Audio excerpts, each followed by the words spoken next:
August 7, 1942. The humid air inside the Imperial Japanese Army headquarters on Guadalcanal is thick with cigarette smoke and confidence. Lieutenant Colonel Kiyonao Ichiki leans over a battle map, his finger tracing the coastal positions where his regiment will soon land. An intelligence officer slides a document across the table. It's a captured American field manual, and clipped to it is a grainy photograph of an M4 Sherman tank.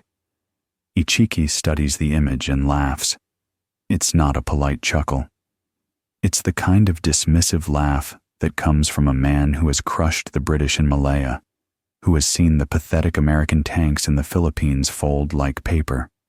He reads the specifications aloud to his officers. 30 tons, a 75mm gun, armor that maxes out at 3 inches. They call this the Widowmaker, he says, his voice dripping with contempt. But look at these numbers. It's a rolling coffin. Our Type 97 Chiha can handle this. The room erupts in agreement. Someone mentions that the Sherman's welded hull makes it a death trap when hit. Another officer points out its height, nearly 10 feet tall, an easy target. They've seen what Japanese anti-tank guns do to armor. They've watched their own Type 95 Hago light tanks tear through British Matildas and American M3 Stuarts in the jungles. What Ichiki doesn't know, what none of them can possibly comprehend in that smoke-filled room, is that in exactly 14 days, his entire regiment will be annihilated. Not by infantry, not by artillery, but by a handful of these joke tanks that he's mocking. And that massacre will be just the beginning. Over the next 3 years, in 47 separate engagements across the Pacific, Japanese forces will throw everything they have at the Sherman tank, and in 47 engagements, they will lose every single time. This is the story of how the tank Japan called a Widowmaker became Japan's worst nightmare. To understand why the Japanese were so confident, you need to understand what they'd been facing. In December 1941, when Japan swept across the Pacific, the American armored forces in the Philippines were equipped with exactly 108 tanks, not Shermans, not even close. They had the M3 Stuart, a light tank that weighed barely 14 tons, and a hodgepodge of even older machines. The Japanese Type 95 Hago, their standard light tank, was more than a match for them. The Hago was a beautiful piece of minimalist engineering. At just under 8 tons, it was fast, nimble, and perfect for jungle warfare. Its 37mm gun was adequate for infantry support, and its thin armor, barely an inch thick in most places, was a calculated trade-off for speed and mobility. The Japanese tank doctrine didn't prioritize tank versus tank combat. They designed their armor for infantry support in swift, decisive campaigns.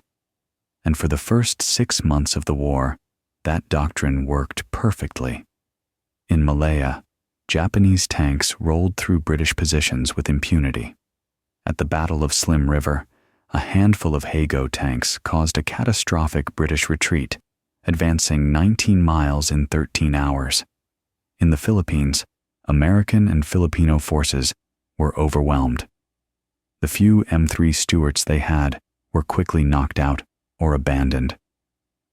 General Masaharu Homa's forces captured Manila in just over a month. The pattern was clear. Japanese tanks, designed for speed and surprise, were devastating against an enemy that had no armor doctrine, no anti-tank weapons, and no will to stand and fight. By the spring of 1942, Japanese armor crews had earned a swagger. They believed, with good reason, that they owned the battlefield. But there was a problem with this confidence. The Japanese high command had made a fatal assumption. They assumed the war would be short, decisive, and fought on their terms. They assumed America would sue for peace after Pearl Harbor. They assumed wrong. While Ichiki was preparing his assault on Guadalcanal, American factories were already roaring to life. The M4 Sherman wasn't just a tank, it was the physical embodiment of American industrial philosophy. Build it good enough, build it fast, and build so many that losing half of them doesn't matter. The Sherman was designed with one principle in mind: reliability. It used the same engine as a diesel locomotive. Its transmission was based on civilian tractor designs. Its tracks were wide enough to handle soft ground. Every component was designed to be mass-produced, standardized, and easily replaced. It wasn't elegant. It wasn't a masterpiece of engineering. It was a tool, a very, very effective tool. By the summer of 1942, American factories were churning out Shermans at a rate that would have seemed impossible just a year earlier. The Chrysler Tank Arsenal in Detroit was producing one Sherman every hour. The Grand Blanc Tank Arsenal in Michigan, built in just 6 months, was ramping up to a rate of 10,000 tanks per year. The Japanese were still handcrafting their tanks like artisan weapons. America was stamping them out like Ford Model Ts. And here's the critical detail the Japanese intelligence officers missed. The Sherman wasn't designed to fight German panzers in the open fields of Europe. Not yet. In 1942, its primary mission was to support Marine and Army infantry in the Pacific. And for that mission, it was ridiculously, almost unfairly overpowered. The Type 97 Chiha, Japan's medium tank, had a 57mm gun and armor that maxed out at 25mm, just under an inch. The Sherman's 75mm gun could penetrate that armor from over a mile away. The Chiha's gun couldn't penetrate the Sherman's frontal armor at point-blank range. It was a mathematical mismatch so severe that calling it a fight was generous. But Ichiki didn't know this. None of them did. They'd been reading reports about the Sherman's performance in Europe, where it struggled against the far superior German Panzer IV and Tiger tanks. They assumed the Pacific Sherman would be the same vulnerable machine. They were about to learn a brutal lesson. August 21st, 1942. Tanaru River, Guadalcanal. Ichiki's 900 elite soldiers launch a night assault across the sandbar. They've been told the American Marines are green, untested, and demoralized. They charge with fixed bayonets, screaming, confident that one fierce assault will break the American line. For a few terrifying minutes, it works. The Marines' frontline positions are overrun, and then the sound starts. It's not the crack of rifles or the thump of mortars. It's something deeper, mechanical, relentless. The ground vibrates. Through the darkness and smoke, 4 M4 Sherman tanks from the 1st Tank Battalion roll forward. Their 75mm guns open fire at point-blank range. They're not firing armor-piercing rounds. They're firing high-explosive shells directly into massed infantry. Marine Corps Lieutenant Leo B. Case, the tank platoon leader, will later describe it in his after-action report with clinical detachment. We traversed back and forth across the enemy position. The 75mm HE rounds were devastating against personnel in the open. We expended approximately 50 rounds per tank. 50 rounds, 4 tanks, 200 high-explosive shells fired into a densely packed assault force in less than 20 minutes. Each shell detonated with a blast radius of 30 feet, sending white-hot shrapnel in every direction. The Shermans didn't just stop the assault. They erased it. Ichiki's regiment ceased to exist as a fighting force. Of the 900 men who crossed that river, fewer than 30 escaped. Ichiki himself, in accordance with Bushido tradition, committed suicide. His body was found days later, his samurai sword still in his hand. The Marines walked the battlefield the next morning. What they found wasn't combat. It was industrial-scale slaughter. One Marine, in a letter home that was heavily censored before being allowed to leave the island, wrote, "The tanks didn't just kill them. They drove over the positions again and again. There was nothing left. The intelligence report filed by the Japanese 17th Army commander, General Harukichi Hyakutake, was marked urgent and sent directly to Tokyo. Its conclusion was stark. Enemy armor is far more effective than anticipated. Chiha tanks insufficient. Request immediate reinforcement with anti-tank capabilities. Tokyo responded by sending more Chiha tanks. It was like sending swords to a gunfight. Over the next 6 months on Guadalcanal, Japanese forces tried everything. They dug anti-tank ditches. They positioned their 47mm anti-tank guns in carefully camouflaged positions. They attempted nighttime infantry assaults with magnetic mines and satchel charges. They even deployed a handful of their newer Type 1 Chihi medium tanks, which had slightly better armor and a 47mm gun. None of it mattered. The Sherman was simply operating in a different weight class. Its frontal armor, 2 to 3 inches of rolled homogeneous steel, was impervious to everything the Japanese could throw at it. Its 75mm gun could destroy any Japanese fortification with a few shots.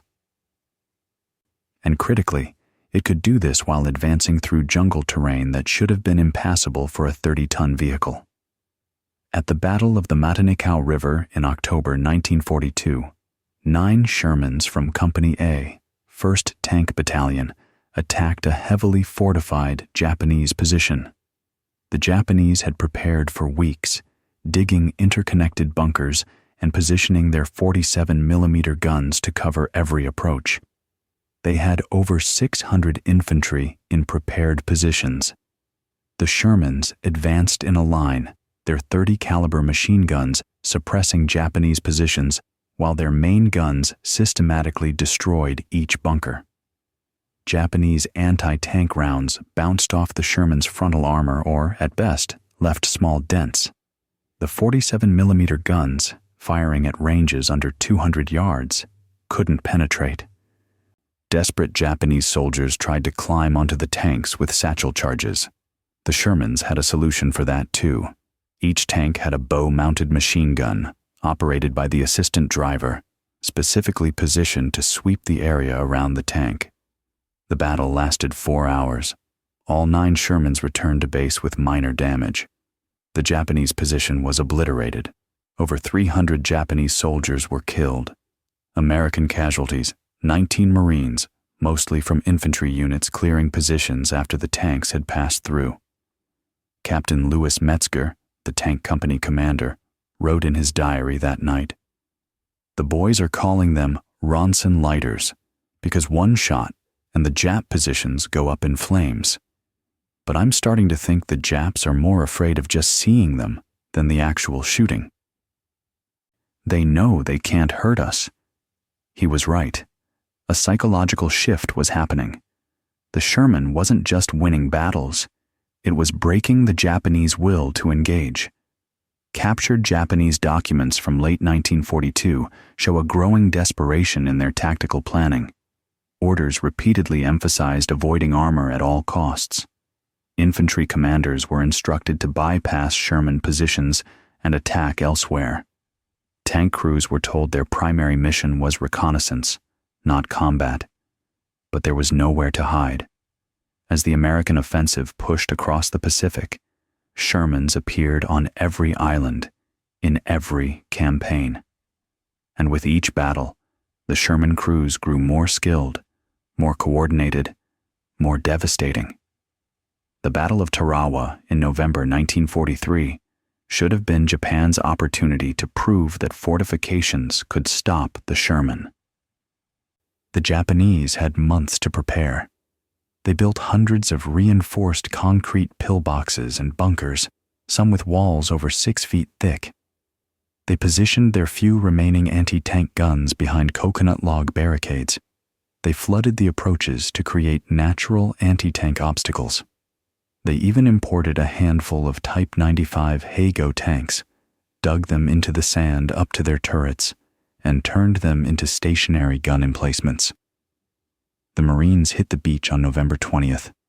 The landing was a disaster. Marines waded through chest-deep water, mowed down by machine gun fire. The assault nearly stalled completely. And then, 24 hours later, the M4A2 Shermans of the 2nd Tank Battalion began landing. The Sherman's low ground pressure, a result of its wide tracks, meant it could drive across sand that would have bogged down other vehicles. The Japanese had counted on the beach and the tidal flats being impassable for armor. They were wrong. Within hours, Shermans were advancing directly into Japanese fortifications. Gunnery Sergeant Angus Gray, commanding a Sherman named Commando, encountered one of the dug-in Hago tanks at a range of just 40 yards. His after-action report is a masterpiece of understatement. Fired 1 round of AP. Tank destroyed. Moved forward. 1 shot. The Sherman's armor-piercing round went through the Hago's thin armor like a knife through paper. The Japanese crew didn't have time to bail out. Against the concrete bunkers, the Shermans used a technique that became standard in the Pacific. They would fire white phosphorus rounds to mark the target and suppress the firing ports. Then they would close to point-blank range, sometimes within 20 feet, and fire high-explosive rounds directly into the embrasure. The concussive force alone was often enough to kill everyone inside, even if the structure didn't collapse. Tarawa was declared secure after 76 hours of fighting. The Japanese defenders, nearly 5,000 men, fought almost to the last man. Fewer than 20 surrendered. The Shermans that had landed on the island returned to their LSTs with battle damage from artillery and heavy machine guns, but not a single one was knocked out by enemy action. The pattern repeated across the Pacific, at Kwajalein, at Saipan, at Peleliu, at Iwo Jima, at Okinawa. In 47 documented engagements where American armor faced Japanese forces, the outcome was the same. The Japanese lost. They lost decisively. They lost completely. But the numbers alone don't tell the full story. What was happening psychologically was just as important. Japanese soldiers, raised on the Bushido code that emphasized courage and self-sacrifice, found themselves facing an enemy that couldn't be killed with courage. You couldn't charge a Sherman with a bayonet. You couldn't defeat it with superior tactics or fighting spirit. It was a machine that represented everything their military culture despised: overwhelming material superiority, industrial mass production, and the cold mathematics of modern warfare. A captured Japanese diary from a soldier on Saipan, translated after the battle, reveals the psychological toll. June 22nd. The American tanks came again today. We fired everything we had. Nothing works. They sit outside our positions and destroy us at their leisure. They do not even seem to be in a hurry. They know we cannot hurt them. This is not war. This is slaughter. Another entry, the day before the soldier was killed. The officers tell us to fight with courage, but courage cannot stop steel. I do not know how to die gloriously against an enemy that does not even need to see me to kill me. The Sherman's crew, sealed inside their steel box, never saw most of the men they killed. They aimed at structures, at muzzle flashes, at coordinates called in by forward observers. The killing was abstract, mechanical, efficient. It was modern warfare at its most impersonal, and it was utterly demoralizing for an enemy raised on the idea of personal combat and warrior virtue. By 1944, Japanese anti-tank doctrine had collapsed entirely. Their training manuals, which at the start of the war had emphasized aggressive armor hunting tactics, were rewritten to focus on survival. The new instructions were essentially dig deeper, hide better, and hope the tanks don't see you. If a Sherman appears, the manual advised, disperse immediately and avoid engagement. The final humiliation came at the Battle of Okinawa in 1945. This was supposed to be Japan's last stand, the defense of their homeland. They had 3 months to prepare. They had fortified every cave, every ridge, every approach. and they had deployed their newest, most powerful tank, the Type 3 Chi-Nu. The Chi-Nu was Japan's answer to the Sherman. It had a 75mm gun, the same caliber as the Sherman's main weapon. It had improved armor, up to 50mm in some places. On paper, it looked like a fair fight. Finally, a Japanese tank that could stand toe-to-toe with the Sherman. On April 19, 1945, near the town of Kakazu, a platoon of 3 Chi-Nu tanks ambushed a column of Shermans from the 713th Tank Battalion. The Japanese had positioned themselves perfectly, with clear fields of fire and prepared fallback positions. They opened fire at a range of 800 yards. The battle lasted less than 3 minutes. All 3 Chi-Nu tanks were destroyed. 2 Shermans were hit. Both were mobile kills that were repaired and back in action within 24 hours. The problem was simple. The Chi-Nu's 75mm gun, while the same caliber as the Sherman's, was a lower velocity weapon. It couldn't penetrate the Sherman's frontal armor at combat ranges. Meanwhile, the Sherman's gun, backed by American metallurgy and superior ammunition, punched through the Chi-Nu's armor with ease.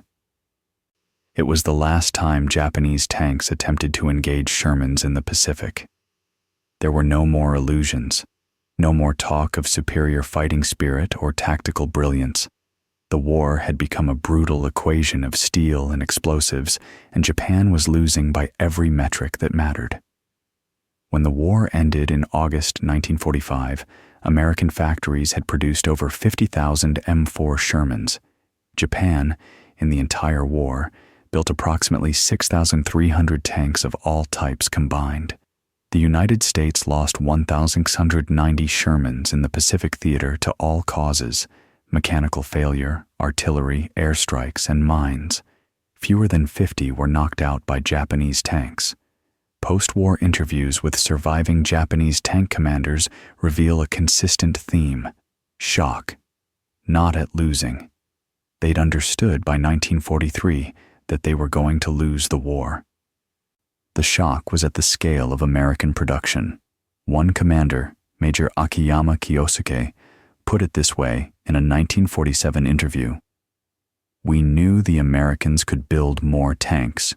We did not understand that they could build more tanks than we had shells to shoot at them. In training, we practiced anti-tank tactics. In combat, we learned that the tactics didn't matter. There were always more tanks." The Sherman that Japan called a widowmaker, that Colonel Ichiki laughed at in that intelligence briefing, ended the war with a combat record in the Pacific that remains unmatched. 47 major engagements, 47 victories, thousands of Japanese soldiers killed, hundreds of fortifications destroyed, and dozens of Japanese tanks eliminated. Its kill-to-loss ratio against Japanese armor was approximately 20-1. But here's the deeper truth that the Japanese high command never fully grasped until it was far too late. The Sherman wasn't feared because it was the best tank in the world. It wasn't. German Panthers and Tigers were superior in almost every measurable way. The Sherman was feared because it represented something more terrifying than technological superiority. It represented American industrial capacity. It represented the ability to lose 1,000 tanks and replace them in a month. It represented a war of attrition that Japan could never, ever win. The nickname Widowmaker was actually American. It was given to the Sherman by American crews in Europe, where its relatively thin armor and tendency to brew up when penetrated by German guns earned it the grim nickname. But in the Pacific, there was no such reputation. Pacific veterans called their Shermans names like Colorado, California, and Chicago. They painted kill marks on the barrels. They wrote letters home about how the tanks saved their lives time and time again. Japanese soldiers had a different name for it. In captured diaries and post-war accounts, they called it Teki no Akuma, the Iron Devil. It was a name born not of respect, but of helpless terror. The terror of seeing an enemy you couldn't hurt, couldn't stop, couldn't even slow down. The terror of watching your positions systematically destroyed by a machine that your entire military doctrine had no answer for. The story of the Sherman in the Pacific is a reminder of a hard truth about modern warfare. Courage matters. Training matters. Tactics matter. But in the end, industrial capacity and logistical superiority can overwhelm all of it. The Japanese Army of 1942 was one of the most disciplined, experienced, and motivated fighting forces in the world. They lost to factories in Detroit. They lost to production lines in California. They lost to a nation that could afford to build 50,000 of a good enough tank rather than 6,000 perfect ones. Colonel Ichiki laughed at a photograph in a humid headquarters room in August 1942. 14 days later, his regiment was annihilated by the very machines he'd mocked. That pattern, that arc from dismissal to destruction, played out across the Pacific for 3 years. Japan learned, far too late, that you don't mock a widowmaker. You run from it. And in the island-hopping campaigns of the Pacific War, there was nowhere left to run.